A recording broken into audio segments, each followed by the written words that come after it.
100% ancient grains, which means I'm using a combination of quinoa, kamut, and spelt.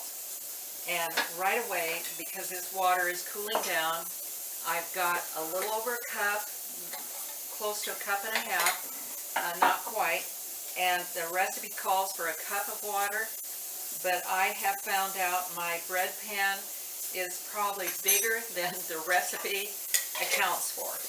So I've increased it. That means I'll get more flour in it.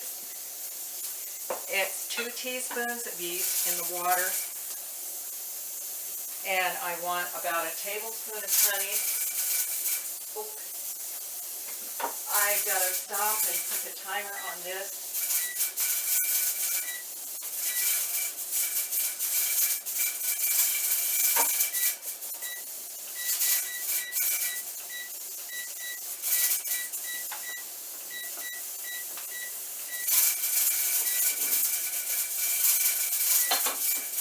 Okay, and I hit there, push it down just a wee bit.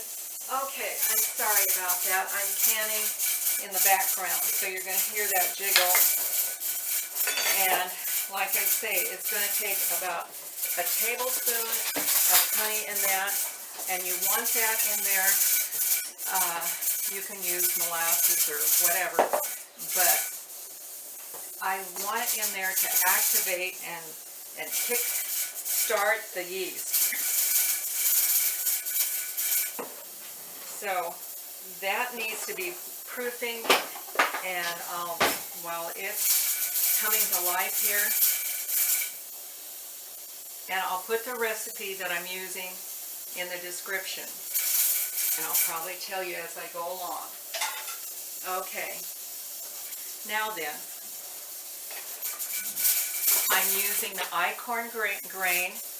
I'm going to be putting some spelt flour, all-purpose flour, at the start. I've ground my grain. What I have here is about 3+ cups of flour, and if I need more, I'll go back to my all-purpose. But I don't want to grind more than I need, because once I have it ground, it oxidizes and loses its nutritional value. And einkorn is very high. Its claim to fame is that it's very high in gluten and proteins too. But gluten is the one that's healthy for your eyes, but also for your heart and your cardiovascular system. So that's a good one. Then I've used equal amount of kamut in this flour, so it's half and half. And the kamut, its claim to fame is it's very high in magnesium. They're all ancient grains, they're all good. Now the spelt, its claim to fame is it's high in selenium. And if any of you have livestock, you know how important selenium is. And if you've dealt with white mussel, you know that it's really important. Well, it's important for us too. And so all of these grains are going to add nutrition to my bread that a standard wheat bread will not have. They'll have something in them, but not like these. So this has been in here, and I'm going to go ahead. I should let it go a little longer, and the water was a little cooler than I really would have liked it. I'm going to wait just so, even if I have to. Okay, we're back. And before I start, I just want to mention a few things. Remember, these ancient grains are still wheat. If you have celiac disease, they're still going to react just like wheat. And remember, all of the grains, the ancient grains, they all claim to have easier to digest. People that think lots of times they're allergic to wheat, when they get the ancient grains, they can eat them. and they all have that antioxidant effect. They're all heart healthy. But like I say, there's just a little bit variation of benefits between them.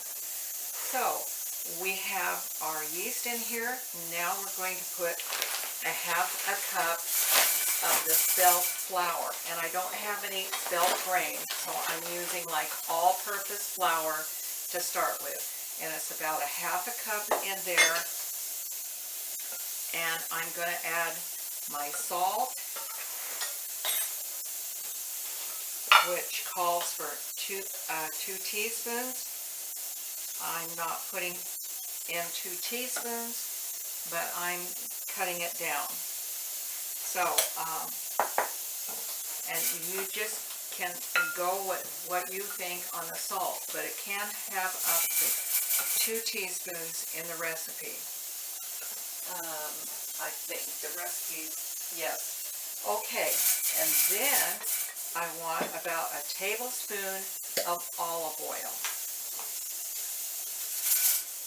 You can put in butter, lard, whatever, but about a tablespoon or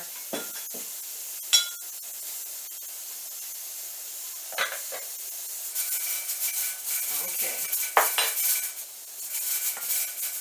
And we just want to get that, I don't know, maybe this would be better. Yeah, I think this is working better, the little whisk.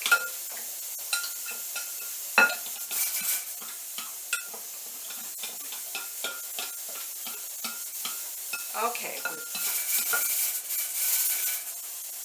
I'm going to pull the recipe off of here. Oops.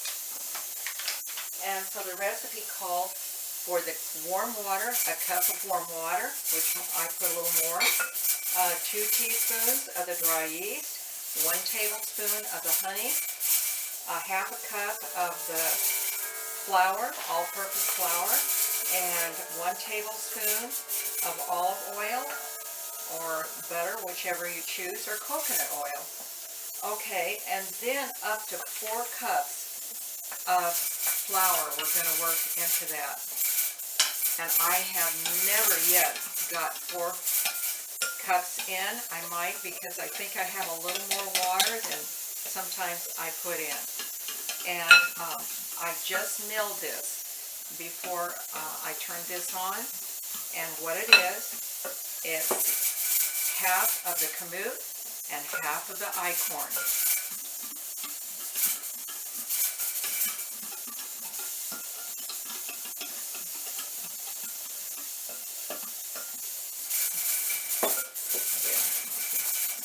And I want to mix that good. And it definitely does not look like, it looks like very thin pancake batter at this point.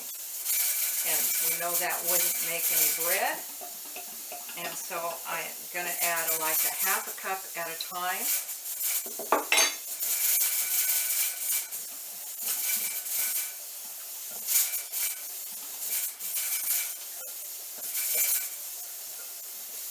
And your kitchen changes atmosphere every day. So the amount of flour you put in one day might be different than you put in the next day. And I can tell right now mine's taking quite a bit more. So I'll bet I get every bit of this flour in here and more.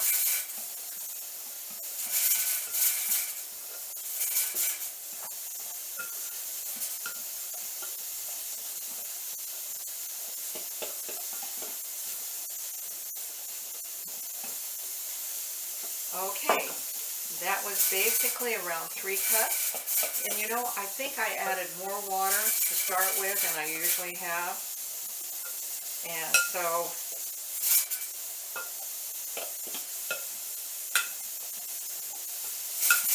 and what I think I'll do,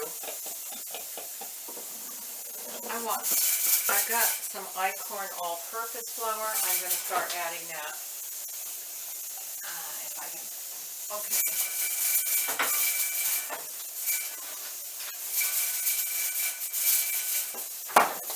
I was going to put in the spelt, but I want it to be more acorn than spelt.